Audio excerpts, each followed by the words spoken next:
Hi, everybody, and welcome to the Sentinel Sports Extra, Cleveland Guardians Weekly. No analytics here. This is our season wrap-up. I was going to wait until Monday to do the show, but starting on Monday at 3 o'clock, we will have our Cavaliers Weekly show, which I will, host every week. As the NBA season's about to begin. But here we go. The Guardians did overcome an amazing, a 15 and a half game deficit on July 6th to win the AL Central. But after the loss today, that feels insignificant, and congratulations to the Tigers winning this series. Honestly, they were the better team this year. I think the Guardians pitching was better, but their offense is much better than the Guardians. I mean, it's not even close. So it was surprising, actually, in the series, the wild card series, the Guardians did outscore the Tigers by 1 run. So all season, they had a -6 run differential. And in the 3-game series that they got eliminated, they had a plus run differential of 1. So, this team overachieved. They absolutely overachieved. But, there were also some things I thought they could have done different. Like, I am not a fan of the platooning. We'll talk about that a little later. This team had the lowest batting average in the 125-year history of Cleveland baseball. Cleveland Blues, Cleveland Broncos, Cleveland Naps, Cleveland Napoleons, Cleveland Indians. This 2025 Cleveland Guardians was the absolute worst offensive team batting average-wise in the history of the franchise. It was not the lowest runs scored. They were 12th in the last 65 years. And I only went back 65 years because then you go a lower amount of games, back before 1961. So I went back 65 years. This was the 12th lowest. Think of this, though, people. Think of this. Those of you who are listening or watching, and you grew up in the 70s or 80s like I did, and even those who grew up in the 60s, this team offensively was worse than a lot of those teams. Just think of that, okay? Think of that. Think of some of those terrible teams we watched in the 80s. 70s, 60s. This team was worse offensively than some of those. How about that? That just tells you it was terrible. The worst ever was 1972, where they scored 472 runs. Okay? So they scored 204 less runs than this year. But they had a great pitching staff that year. They only gave up 519 runs. This pitching staff was really good this year. And it's got to be frustrating being on a pitching staff where you have a terrible offense. I mean, this offense was terrible, all right? Yes, they made it this far. September was amazing. I was texting with one of my baseball friends earlier today, and I said September might have been the most fun watching this team since 1995. It was. Let's not diminish what September was. September was out and out amazing. Okay. June was out and out horrible. All right. So that made September possible because June was so bad. So they had to come back and have a September like that. I mean, anybody who defends this offense, I don't know what's wrong with them, okay? Because this offense is disgusting. Well, let's be plain and simple here. And I've been called many times in my life a Cleveland Guardians apologist. But this offense is horrible. And, you can blame no one. You can blame no one but Chris Antonetti and Mike Chernoff for this. Don't give me the Dolans shit. Don't give me that. This front office had a terrible offseason. They did. They had a terrible offseason. The Jimenez trade turns out to be a disaster because Ortiz he's gone now. Probably banned for life. All right? So you basically got nothing for Jimenez. Okay, and then what happens is from what I understand, I could be wrong, but I have heard some chatter that Ortiz was being investigated last year. So if that's possible, how did Major League Baseball let this trade go through? I bet they wouldn't have let this trade go through if it was the Yankees, or if it was, they would have probably stopped the investigation immediately and said, okay, it's fine. He didn't do anything wrong. But the front office, if it was going on last year, how did the front office not know this? And how did they pull the trigger on this trade? Terrible. Terrible. This is part of the terrible offseason, right? The front office has got to be held accountable for this. I'm not asking for people to be fired. But because they've had more bad off seasons than good, but they need to answer the questions. When they meet with the media in the season-ending media availability, they have to meet, the media has to ask them tough questions.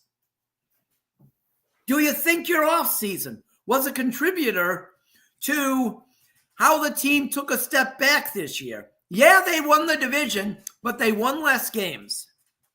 And they got knocked out in the first round because the offense was putrid. Okay? So somebody has to, somebody absolutely positively has to ask the tough questions at the season-ending press conference and hold the front office accountable. Somebody has to say to Chris Antonetti, why did you make these deals? Look, Slade Ciccone ended up being pretty good. He did. But he wasn't good today. But I don't like to judge a guy ever by one game. Because if we judge a guy by one playoff game, CC Sabathia probably shouldn't be in the Hall of Fame, right? So that's, come on. So, but we could have used, I think the Guardians could have used Josh Naylor's power this year. Yeah, I think they could have. Also, the Nolan Jones, trading Tyler Freeman for Nolan Jones. Are you kidding me? I complained about it all year on the show, and I'm going to complain about it right now. Tyler Freeman may not have hit for any more power than Nolan Jones, but he could play a bunch of different positions, and he hit for a much better average, and he makes contact. Nolan Jones has the bat on his shoulder for how many third strikes this year? Gets in an 0-2 count immediately? Come on. That was a horrible trade.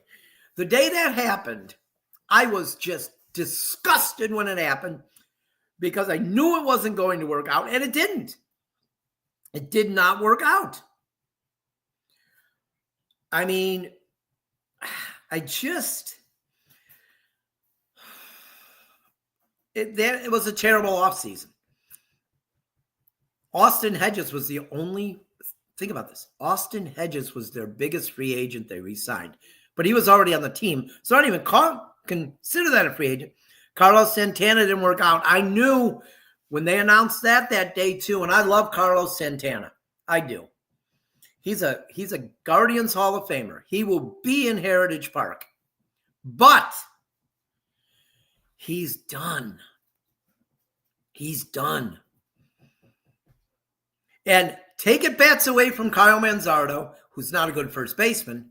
Take at bats away from John Kenzie Noel, who's a better first baseman than Manzardo, but I think he's a better right fielder than he is a first baseman. But yeah, Noel didn't look good in this game one of the series. I've been a Noel defender, and I still will defend that if he played every day, he would probably hit about 230 or 240, and if he played every day, he'd hit 35 home runs.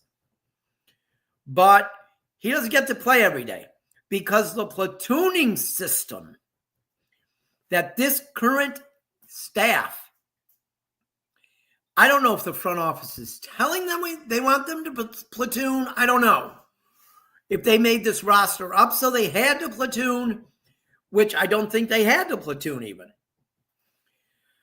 You've got to play young guys every day. Young guys are not going to hit for an average if they don't play every day. Yeah, they're going to hit a home run once in a while. Yeah, they're going to win a game once in a while with a walk-off hit. But they're not going to be consistent when you don't play them every day. I think it just hurts guys. It hurts these guys. You know? It's terrible. It's hard to watch. And I'm not blaming Stephen Vogt for this. I'm not. It might be his decision. I don't know. But somebody needs to answer for that decision. Who's responsible for the platooning and the makeup of this roster? All right? Who is responsible for this? Chris Antonetti? Mike Chernoff? Who's responsible for the worst offense in the history of the Cleveland baseball franchise since 1901? Somebody needs to answer. The media needs to hold them accountable and ask them the tough questions. Ask them the tough questions. At the media availability, they've got to ask the tough questions. It's disgusting that we had to watch an offense like this for 5 months. They woke up in September and won the division. I still can't believe they won the division. But is this going to enable them to think they did the right things? I hope not. If they thought they made this roster better from last season, it's ridiculous. This roster was worse than last season from top to bottom. It was. I've got 3 players that I do not want back next year on this team. I thought about this, and here it is. Of course, Nolan Jones. Don't want him back. Do not want him back. Matt Festa. Do not want him back. No, do not. Because Stephen Vogt can't help himself but use him every day. And he gives up runs, gives up inherited runs, gives up his own runs. No, don't want him back. And Gabriel Arias. Not good enough defensively. I don't care if he could throw that ball from Progressive Field to the lake. I don't care how strong his arm is. He's not consistent enough, makes mental errors, and is not consistent offensively. Cannot have Gabriel Arias back. Cannot. You got these guys in the minor leagues, right? Travis Bazzana, bring him up. Play him at second base. Move Rocchio back to short. Or if you want to leave Rocchio at short for another year, because Bazzana may not be ready, bring up Brito. Put him at shortstop. He can't be any worse than Gabriel Arias. He can't be. He cannot be. Arias takes plays off. Arias loses focus. I've had enough of him. I've had enough of the Gabriel Arias experience or experiment. He's got to go. He's got to go. I can't see him on this roster next year. I just can't see it. I think that we talked about the platooning system, which I think is terrible. It's a killer. It kills young players for more than one reason.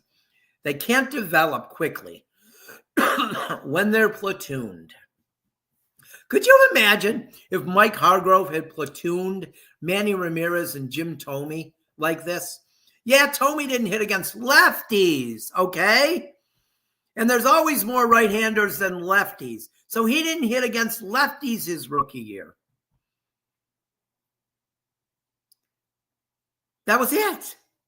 Could you imagine if he platooned those two as much as they platooned Noel and these other, everybody, Martinez, everybody? It was a platooning nightmare every day. That was the positive thing about yesterday and today, was the lineup was basically the same. One day it worked, one day it didn't. But I'm telling you, to play those guys every day, I like that lineup. I like that lineup with Valera, Kefis, Manzardo, a DeLauder. That's what I want to see. I would be happy with that lineup next year. Quan in left, DeLauder in center, Valera in right, Jose at third, Brito or Rocchio at short, Rocchio or Bazana at second, Kefis at first, Manzardo DHing, Bo Naylor every day, with Hedges as the backup.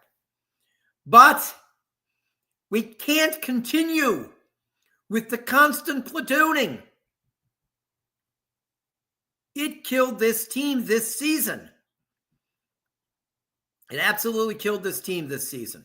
The constant platooning. I know everybody wants him to go out there and sign a free agent, but I feel like they have players, they just don't use them the right way. Platooning has never worked. This amount of platooning has never worked. And thinking about the analytics of some of this crap they do. You know what I mean? It's so annoying. Hunter Gaddis should never have pitched. Guys, these guys should not be pitching 3 days in a row. And he said he was going to use Smith today if it came down to it. Gaddis, Smith, Herron. How long is Tim Herron's career going to be? How long is Hunter Gaddis' career going to be? When they blow them out. They will blow them out. Cade Smith. They will. These guys will not pitch 10 years in the major leagues. Absolutely not. I'd be stunned if they do. I wish they would, because all three of them I like. But they're blowing their arms out because analytics tell them this or that. Well, good. You can win in the regular season, but when your damn bullpen is blown out in the playoffs, this is what happens. What happened today? This is the kind of crap that happens. It's so obvious. It's so obvious. But I don't blame Vogt. I blame this front office. I absolutely, positively blame this front office. It's been a disaster. That offseason between 24 and 25 was disgusting. I mean, I was in the car when both of the trades went down and when Santana re-signed. And like I said, I love Santana, but I knew. You knew. And, it made me want to drive my car into the side of a bridge. Like, oh my God. And I don't always I'm not always vocal in criticism of the front office because I think they've done a good job in past years. But at this point, they have to be held accountable for this season. They have to. I don't think Stephen Vogt needs. I think Stephen Vogt should win Manager of the Year again. I think he should. What they gave him to work with, my God. My God. And if they wanted him to platoon, my God. It was horrible. But, you know, I saw something after the game, an alert I got on my phone that Chase DeLauder is going to be one of the early favorites for Rookie of the Year next year. Oh, really? How will he win Rookie of the Year when he probably only plays 100 games, if he plays that? Because they'll platoon him with some guy who maybe hits 170 and hits 6 home runs. Because you know they're going to do it. You know they're going to do it. I guarantee you, Chase DeLauder starts the season at Columbus and Lane Thomas is in center field. That should not happen, but I'll bet you it happens. I'll bet you it happens. They hate rookies.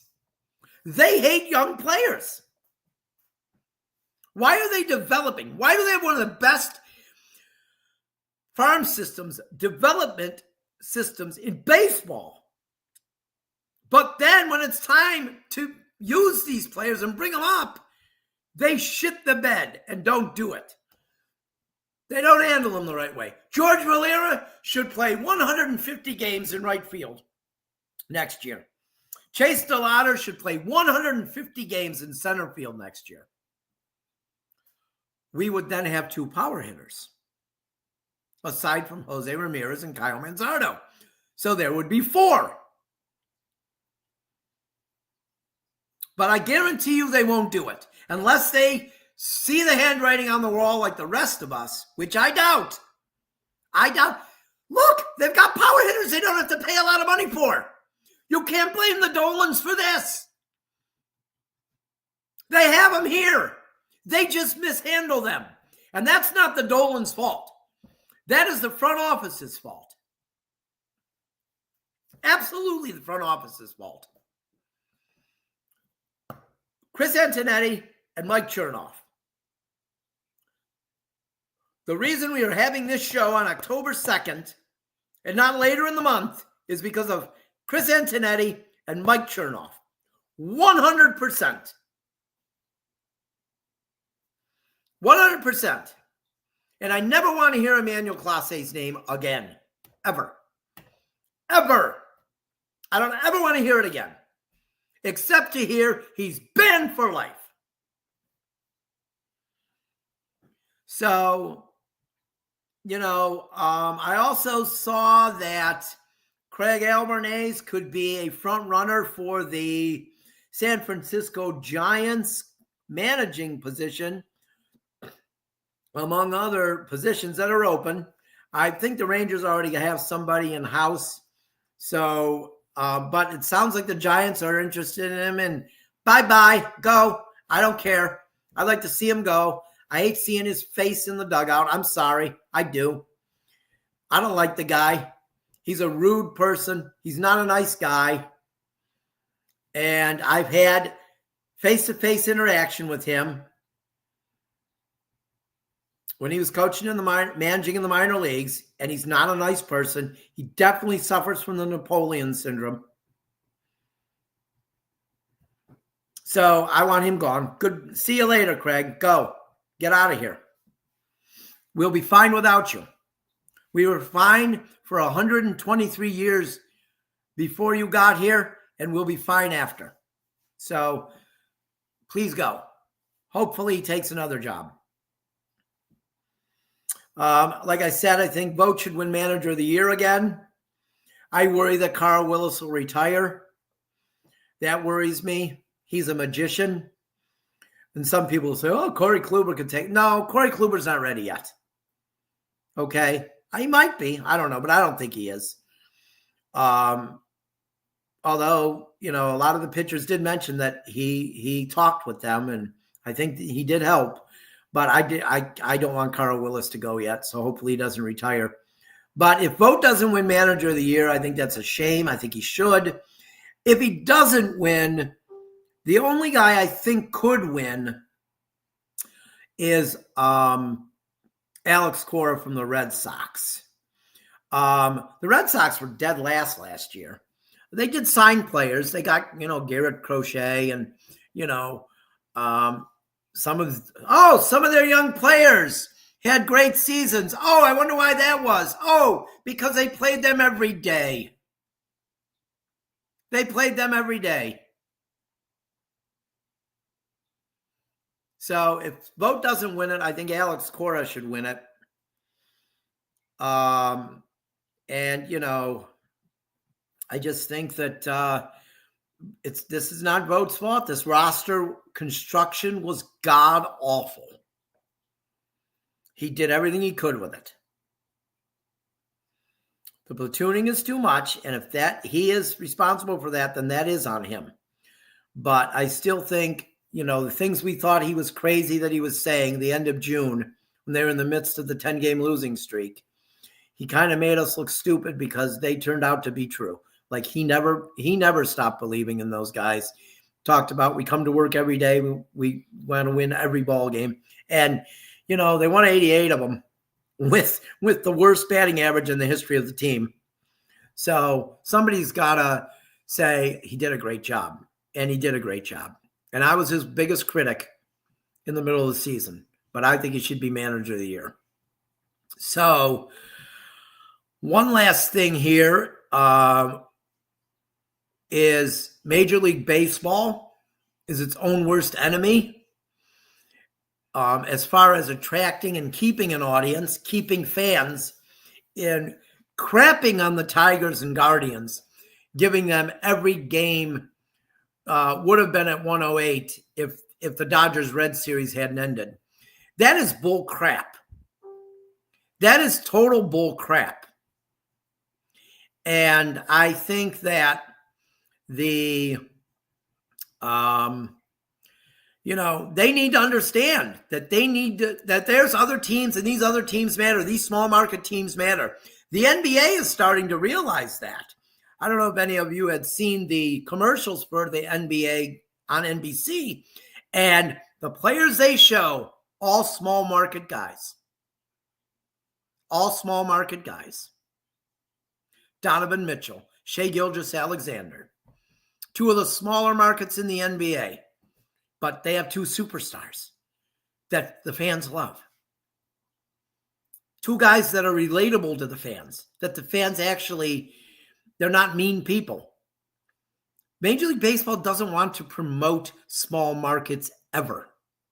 And that's terrible, and that showed in this playoffs with what they did to the Guardians and Tigers. Making fans wait until almost midnight last night to know what time they were playing today.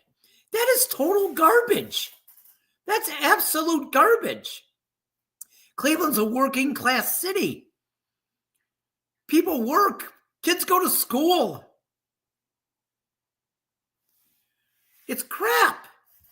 They'd never do that to Boston or New York. Never. If the Guardians had played the Yankees, they would have had 308 or 608 games the whole series. If they played the Red Sox, same thing. But they played another small market team, so the major leagues said, we're going to crap on them. Rob Manfred, the worst commissioner in the history of sports. Hands down. Hands down. The worst commissioner in the history of sports. Second worst, Kathy Engelhard. She's probably going to resign as a WNBA commissioner soon. But that's another show. But speaking of basketball, we're getting near the end here. And replacing the Guardians Weekly this coming Monday will be my Cavs Weekly Report. I'll be covering the Cavs this year too. So 3 o'clock on Mondays, we'll have the Cavs Weekly Report. Until next spring, Guardians fans, it's been fun. We'll see you in the spring, and we're never going to give up. So have a good off season. See everybody in the spring.